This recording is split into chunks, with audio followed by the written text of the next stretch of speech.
According to YouTube analytics, you guys are looking for the best Zonai builds. Labeling something as the best seems subjective, but I'll play along. So, let's get to it. To get started, we're going to be breaking these builds down into different subcategories. That way, we can explain why they're the best for whatever reason it's used for. So, with that covered, we're going to first tackle the best Zonai build for taking down a Gleeok. If you've been around for a while, you might know exactly what this build is, since it's one I've used before, and I'm sure many others have too. However, even with that being the case, I've yet to see something that outclasses this build without being overly complicated. So, to make the device, all you need is a hover stone, as many lasers as you can possibly fit on a construct head, and a rocket to launch us in the air. I'm also using a big battery, but you can use a large Zonai charge instead. Of course, the hardest part with this type of device is always getting yourself into position. So, if you plan on making one, I would suggest saving in front of the boss first. That way you can simply reload if it doesn't work. However, once you get it right, you see it melts this mob, albeit over a bit of time. And it does so with practically no issue at all.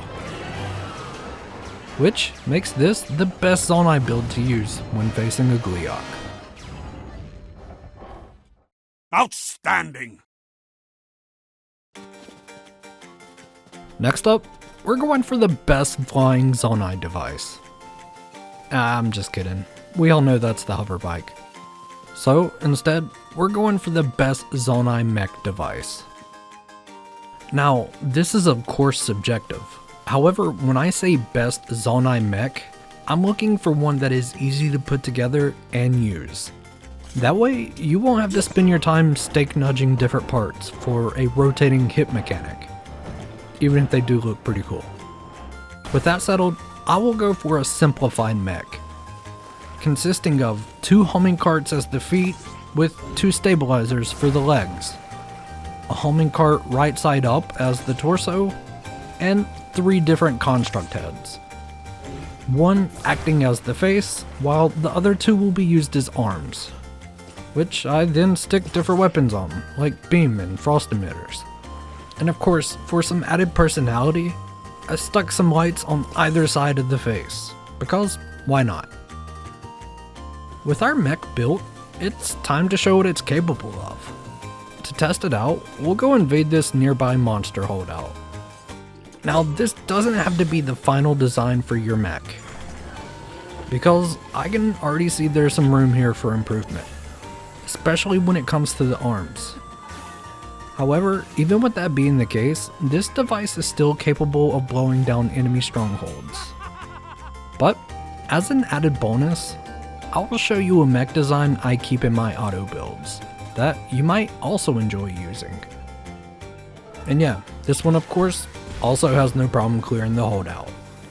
So, as you see, using this sort of mech design template will certainly result in one of the best Zonai builds you could ask for.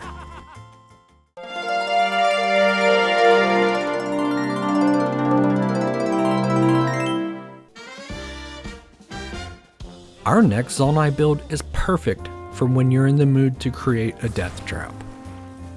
Simply pull out 6 carts, then make sure to connect them sideways until you have this sort of shape. Then fill it with whatever damaging device you would like.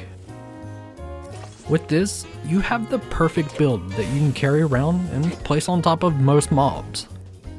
However, let's say you don't want to carry it around. Well, that's just fine. Place on 4 wheels and add a steering stick. With this, you now have a mobile death trap that you can pull up with and melt most of your typical mobs. Just keep in mind, this thing runs through batteries really fast. If you enjoyed this video, leave a thumbs up and consider subscribing. Also, leave a comment, cause I respond to those pretty often. And as always, I'll catch you next time.